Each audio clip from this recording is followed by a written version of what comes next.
songs, and they're sacred songs. Sacred means they're full of religious significance. So these are basically church songs, okay, religious songs. And she's reading from the Bible. We know the Bible is the holy book for Christian people. So when we put this together, reading the Christian holy book, singing church songs, and preaching, talking about God and other spiritual matters, this is a religious girl. No doubt about it. Very religious. Okay, so he meets this girl, and he tells this girl that he's lost. Now, lost here doesn't mean lost in the sense that I can't find my way back to my hotel, or do you know where the bus station is? No. This lost up, we could change this, right? Maybe this should be like, we'd change that to the capital L, like big time lost. Like, I don't know what I'm doing with my life. You know, I feel confused about everything. I don't know what I should be doing. Everything feels meaningless. Everything feels pointless. I'm miserable. I don't know what to do. I have no direction in my life. I think this is what he means by lost. All right, so he opens up to this girl, tells her his true situation, right, his problem, and her answer, she tells him about the Pentecost. Now, we know from the vocabulary part of our lecture that Pentecost talks about the founding of the church, okay, for Christian people, right? So this is an event. But I think it's bigger than this. This is a symbol, just like a ring here is more than a ring. It's a symbol of something valuable. Here, Pentecost is more than just the birth of the church. It's everything that means. It's religion, belief. It's believing in God. It's praying. It's having faith. It's all this. And this is not surprising, because if you know religious people in your life, this is often, you know, if you talk to someone who is very religious and you open up to them about your problems, whatever they are, their answer 9 times out of 10 will be, well, you got to pray. You got to pray on this. You got to believe in God. You got to trust God. God will help you. You got to go to church. You got to believe. You got to read the holy book, whatever. This is her answer. All right, you got problems in life? Well, God will help you. That's her answer. Not surprising, considering she's a very religious girl, all right? And he says, I've seen that girl as the road to my survival. So he's struggling to survive, right? He's got no money, and he's in a new place all alone by himself. And now he meets this girl, and he says, I got these problems, and I feel lost. I don't know what I'm doing. And she says, God is the answer. And he says, I see this girl as the road to my survival. Now, I don't know if he means the girl herself, like he likes this girl. Maybe he wants to date this girl. Maybe he thinks, I want to be with this girl. Maybe I could marry this girl. Maybe that's what I need, is this girl in my life.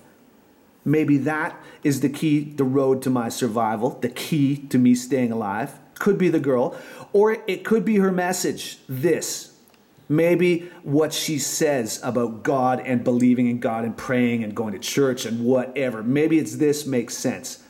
Don't know, because we can't separate the girl from the religion, right? Everything we know about this girl is that she's very religious. So it's impossible to separate the girl from her belief, her message. But whatever it is, I don't think it's important, because whatever it is, the girl or her message, it offers him hope. He sees a way to survive. Here he's doubting it, right? I feel so hopeless. I don't know if I can do this. I don't know what I'm doing. I'm doubting myself. Maybe I'm not ready for this. Maybe I should just go home. Maybe I should give up. And now he sees this girl, meets this girl, and she offers him hope, thinking, I can do this. I don't need to quit. I don't need to go home. I can find a way to make this happen. So I think this is the important part, is that hope comes back in. He meets this character, this girl, this religious girl, and she brings hope back into the picture for him. I think that's the key part in this song. Now things get spicy here. We're moving on through the song, and the video is still rolling. Sometimes it cuts off, but I'm going to keep talking as long as the video keeps rolling here. All right, met the girl. Now things get interesting here. Just later, on the very same night, when I crept to her tent with a flashlight and my long years of innocence ended, Well, she took me to the woods saying, here comes something that feels so good. And just like a dog, I was befriended. I was befriended. Interesting. He meets this girl. And then later, the very same night, he creeps to her tent with a flashlight. Now, I've heard Paul Simon sing live versions of this song. Sometimes he sings When She Crept to My Tent with a Flashlight. So maybe I don't know about his memory, but I don't think it matters. The point is somebody crept to somebody's tent in the night with a flashlight. And Duncan's long years of innocence ended. So, ladies and gentlemen, yes, he loses his virginity. He has sex, okay? We know that because we looked at this in the vocabulary part of our lecture, okay? If your innocence ends or you lose your innocence, it's an old-fashioned way to say you have sex for the first time. You're not a virgin anymore. Your innocence has ended. So yes, he has sex, the physical part. But also, I think it's the second meaning here. Remember, we said innocence means the condition of being pure like a child, naive, unknowing. You don't understand things. You're innocent like a child. You're pure. Your mind is pure. Your heart is pure. Right? Also, I think he's telling us that on a psychological level, mental level, in his mind, he changes. He transitions from a child to a man now. Because this has happened, he thinks, I'm not a kid anymore. I'm a man now. Right? He feels more mature. And I think this is important because I think part of his problem with the lack of the confidence, right, is that he's so young up here. He left home as soon as he reaches his prime. So I don't know what age that is. Maybe teenager? I would say teenage years, right? Leaving home, leaving everybody and everything familiar behind, going to a new place, right? Struggling when he gets there. And part of the problem is he's young and experienced. He feels like he's still a kid. Well, now he's had sex with this preacher girl, and in his mind, he's made the jump. He's not a kid anymore. He's a man. And a man is more mature than a boy, and a mature man is more able to deal with challenge and struggle, right? And think of a way. So I think this is a big event for him in terms of his mental state, the way he thinks about himself. She took me to the woods saying, here comes something that feels so good. Well, you can use your imagination and think about what that means. We know what happens. They had sex. I think this last line is kind of interesting because he says, and just like a dog, I was befriended. It's interesting that he puts this in here. I think what this is he recognizes that he has nothing really to offer this girl. Right? Think about it. What has this guy got? Has he got direction in life? Does he know what he wants in life? No. And he's lost, right? What else? Does he have anything valuable? No, he doesn't. Does he have any money? No. Does he have nice clothes? No. You see what I mean? He's not exactly a catch for a lot of people, right? Oh, well, okay, no money, not nice clothes, and no direction. But is he confident? A lot of people find confidence attractive. Does he have confidence? No. Mayo. You know what I mean? This guy has nothing to attract someone, really, to offer this girl. So I think what he's saying here is basically, I know I have nothing to offer, but she, did this with me anyway, telling us, basically, I think he realized that she pitied him. Maybe she wanted to save him. Maybe she felt sorry for him, just like we feel sorry for a dog sometime. You know what I mean? And you feel, oh, and he didn't eat for a long time. I'll just give the dog half of my sandwich, right? Or I'll just let the dog eat my biendang, whatever. Because you feel, wow, this dog is really pitiful. So I get the feeling it's something like this. Maybe she wants to save him. Maybe she's so religious that part of her deal, right, is trying to get people to believe, and she thinks, here's a guy who's so lost, I can save this guy. I can introduce him to God and religion and save him. Okay? Whatever. But I think the point is just he realizes that that's the reason. It's not that he feels he can offer her anything. Right? Okay, so we've got a change now, a more mature young man, right? We've got hope that has come back into a hopeless picture, right? We had hope at the beginning, right? and then the hope disappeared. We had hopelessness here, and now he meets this girl, and hope has come back, and now he's more mature and feels more able to deal with his problems. And now we're at the end of the song. Wow, we've gone so quickly today, but that's all right. Oh, oh, what a night, Duncan sings.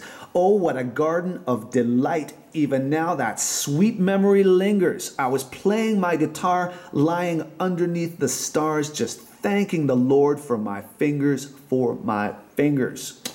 So we're at the end of the song, and we're ending this on we could call it a happy ending, right? We have happy words here. We have delight, which we know from the vocabulary. Part of our lecture means happiness. We have memories, not just memories, but sweet memories, right? We have thanking the Lord. The Lord means God here. So being thankful, sweet memories, delight. This is a big change from up here, right? From the holes in my confidence and the without a penny in my pocket, right? Down here, we're at the bottom. Now we're coming up again, right? We're ending on a positive note. These are all positive things. Playing my guitar, lying underneath the stars. I see a picture of a young man who's very relaxed, right? No worries, no cares.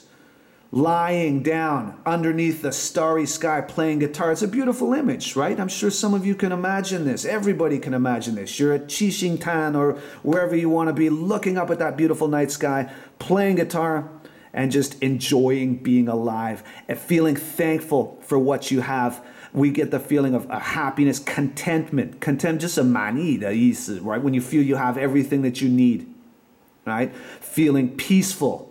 Feeling grateful, appreciating what you have, feeling thankful. It seems like this young man has found a way to survive. Maybe he even got some money because now he's got a guitar, right? So things are definitely ending on a positive note for this young man. And it's good. We like a happy ending, right? It's good to see characters struggle. We've talked about struggle before, right? Great stories always have a struggle in them. The character struggles. And this particular story, remember we have this young man and he's telling us his life story. Right? His life so far. He's still a young man. We've got the struggle in there. This is a story about growing up. There's a word I want you to know. The word, it's a German word. It's really fun to say. If you don't believe me, you can try it for yourself. The word is Bildungsroman. Bildungsroman, it's a very strong, powerful sounding word. Bildungsroman, a German word. We use this word to mean what we call coming of age stories. Coming of age means growing up. Okay, so Bildungsroman stories, they talk about growing up, but it's not the physical growing up, not just about, getting taller and boy, your voice will change, your voice will get lower, and other physical changes that happen to our bodies as we grow up, and then we grow middle age, and then it's not like this. Not the physical growth. It's about the psychological growth, the mental growth of a character. Right? In this case, we got someone who's finding a way to survive, someone who feels he changes from a boy to a man, this kind of thing, right?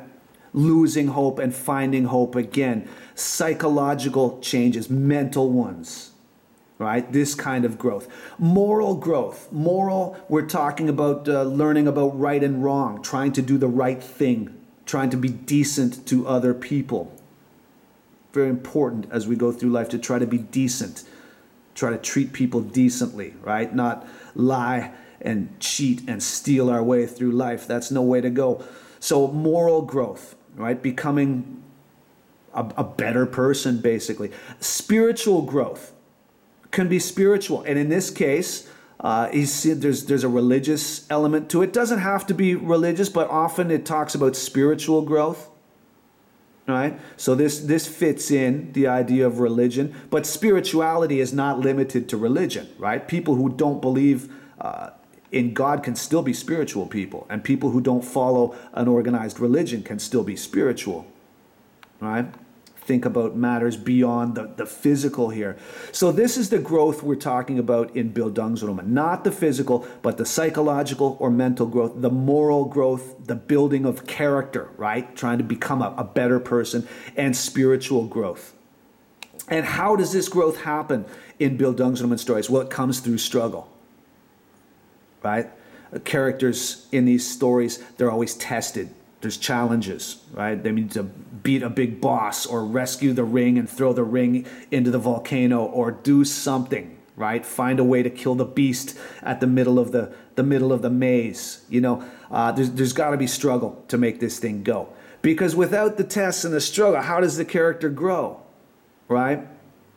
There's all those cliches out there about no pain, no gain, and you know, whatever doesn't kill you makes you stronger. These are cliches, but tests and struggle are what makes the story go. Without it, the story's not interesting, and the growth often doesn't happen. And I think Bill Duncan is interesting because, you know, Paul Simon is an American singer-songwriter. He's writing about a young boy who's from the Maritimes in Canada who goes to America. But I think no matter where you're from, whether it's Taiwan or Kazakhstan or wherever you're from, Malaysia, Indonesia, Germany, France, Belgium, Zimbabwe, wherever, okay?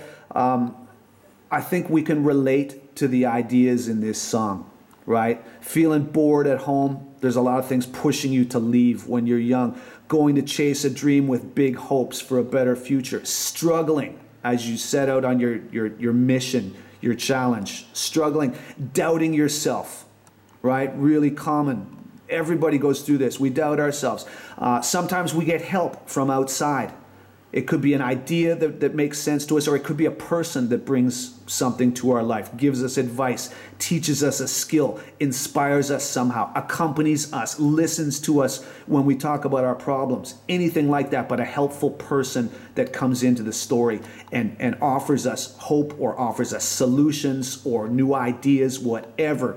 Maturity, things in our own life stories that we grow up as we go through these things, right?